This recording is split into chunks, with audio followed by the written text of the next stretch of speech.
right, Mr. Lubowski. Come on out, man.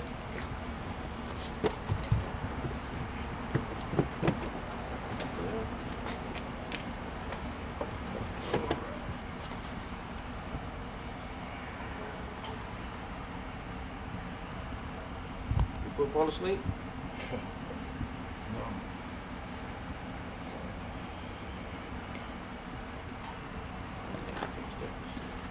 Shoelaces.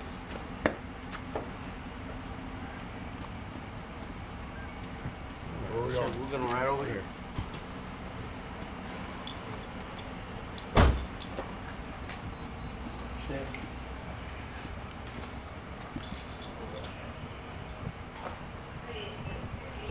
To the left. To the left. To the left. There. That's all right.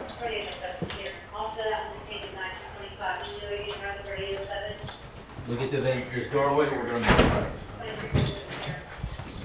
There's nothing. There you go.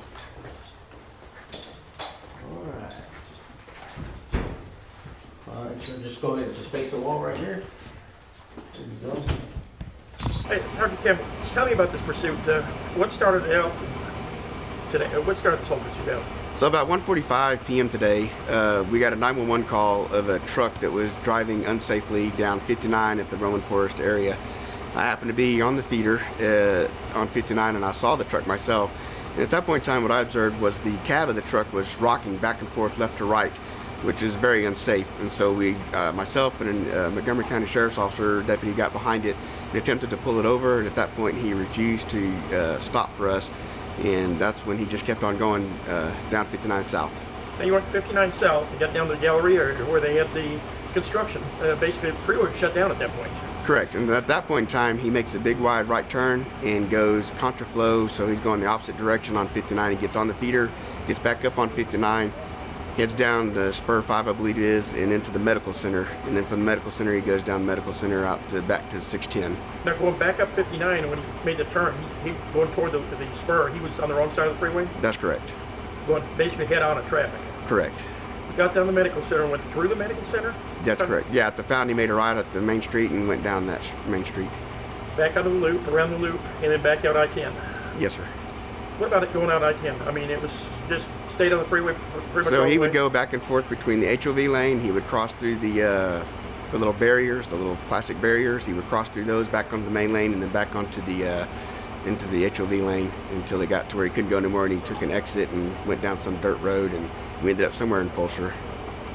Now, going down, I mean, that dirt road, he was pretty much covered y'all in dust at that point. Yes, we definitely had to slow down for our safety because you couldn't see anything in front of you. Now, 1489, when you got back on I-10, that's when DPS kind of decided, since the spikes, they've had, what, 5 attempts at spikes that didn't work? So Yeah. that is correct. They did numerous spikes on him. I think one of them took at one point in time, but yes, numerous attempts at spikes, and then DPS came in and they shot out the tires. But that didn't stop him yet. Correct. So basically went back to 99, down 99, and through Cinco Ranch. Yes, sir. How many crashes involved in this whole thing? I'm not exactly sure. I know I saw one myself. I believe there's 3, maybe 4.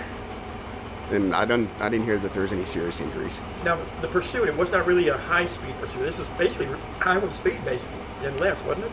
Yes, the maximum speed he got was 75 miles an hour. Now, once you got Cinco Ranch, he was down the rims. What happened through there, going through Cinco Ranch? So once he lost his front rims, the bottom of the motor hit the concrete and it ripped out the oil pan. At that point in time, it disabled the truck, and he couldn't go any further at that point. Basically, any problems taking them out, or what was involved in getting them out of there? So I was pretty far back at that point in time. I know they had him, by the time I got up to the truck, they'd already had him out in handcuffs. I don't believe there was any incident at that point in time. Brought him back here, Roman Forest. What kind of charges were we looking at? So we did, while we were searching the vehicle, we did get a canine hit for narcotics, and we did find some preliminary test of methamphetamine that appears to be on a preliminary drug test. And then also we got him for evading in a motor vehicle. Now, this was in the cab of the truck. Correct. What about the trailer? What was in the trailer? So in the trailer we had vehicle parts. There were some truck frames and some car parts that we weren't able to see if anything else in there at that time. So what we're going to do is we're going to have that thoroughly checked with an x-ray machine to see if there's anything in the walls. Did you figure out what was causing the rocking back and forth of the truck? I have no idea what was causing. I've never seen that before. That was a first for me. Has he said anything? He hasn't spoken a word yet. Kind of longest one you've ever had?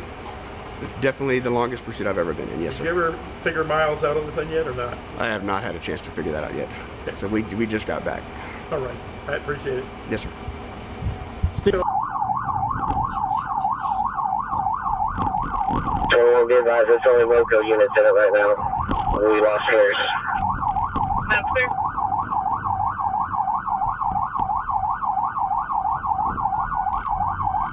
Joe, we just crossed Bissonnet at Montrose. Air crossing Bissonnet.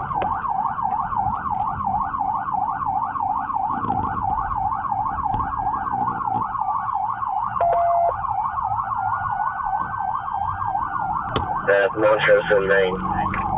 Air just struck a vehicle in Montrose in Maine.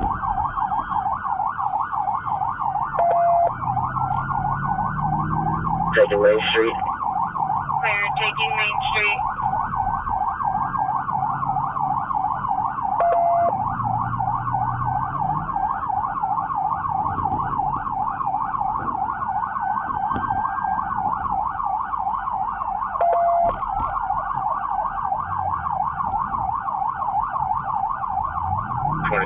We're crossing Sunset Boulevard and counterflying over here again. Crossing Sunset Boulevard. Actors counterpoint. Still southwest on Main Street, speeds are 45. Southwest on Main Street, speed is 45.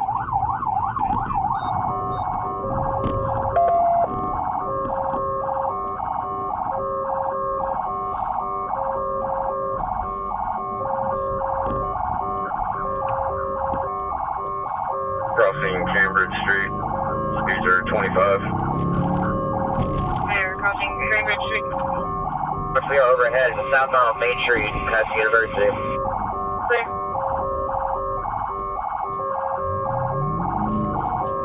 Counterflying on Main Street. Air counterflying on Main.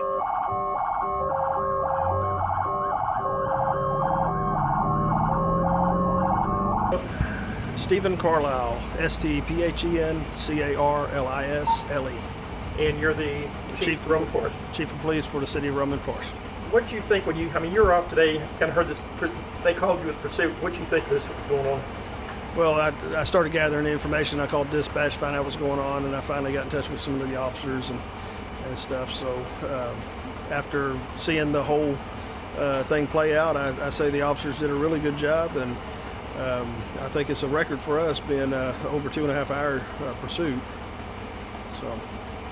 What about the other, quite a few other agencies involved there? I don't know all the agencies that were involved, but there was a lot, I'm told, and I'm glad it worked out with minimal impact to the public.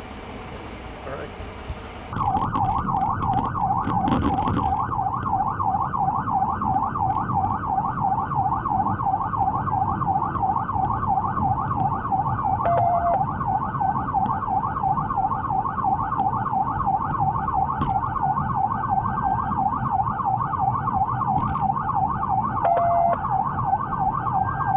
Just be advised, HPD trying to get spikes on the northbound loop, spikes northbound loop.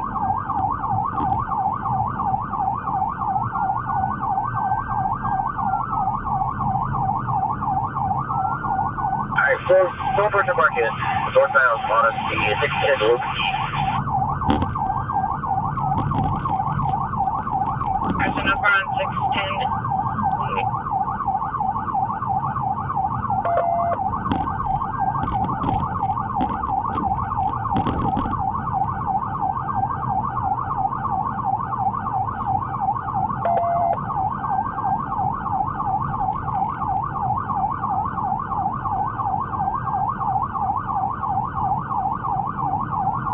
The count is still shaking pretty violently. The traveling lead 1 and 2.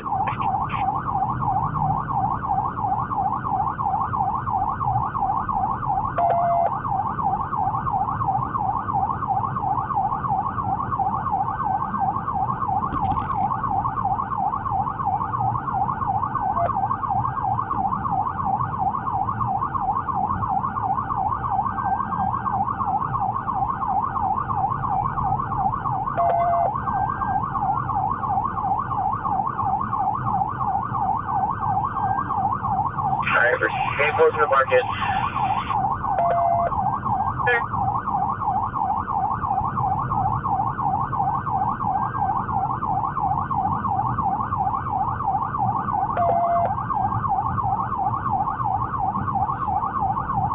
About to underneath market and headed to East Freeway.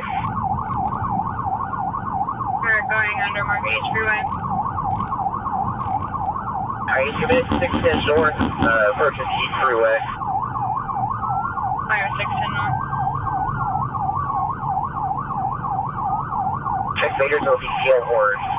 Going under East Freeway now, approaching East. Southbound Donegan.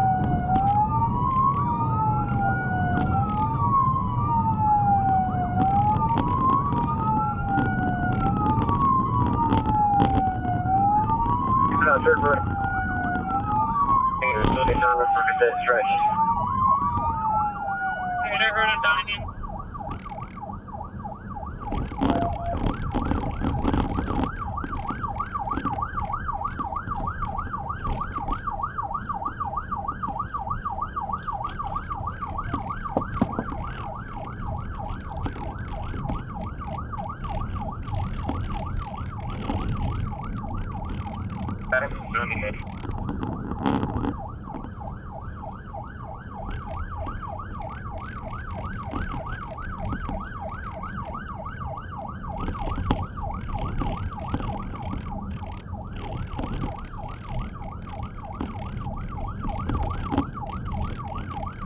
John is on westward, still westward target.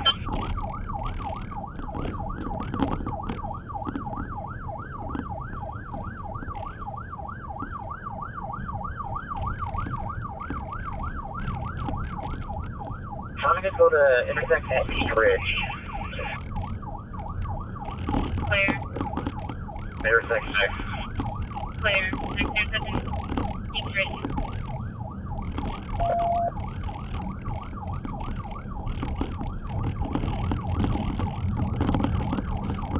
There's 37 south and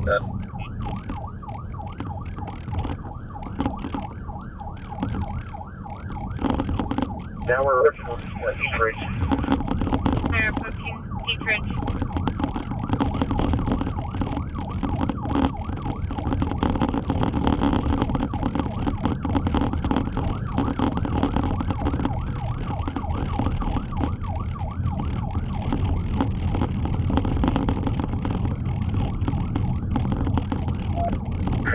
East Ridge in the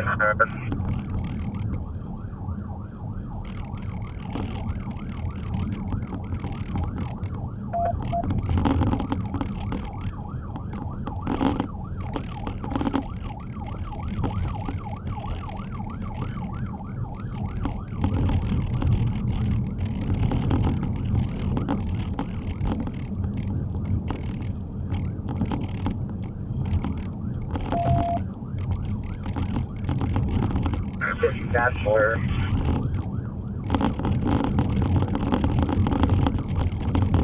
The 1200 East Ridge, 1200 East Ridge, southbound.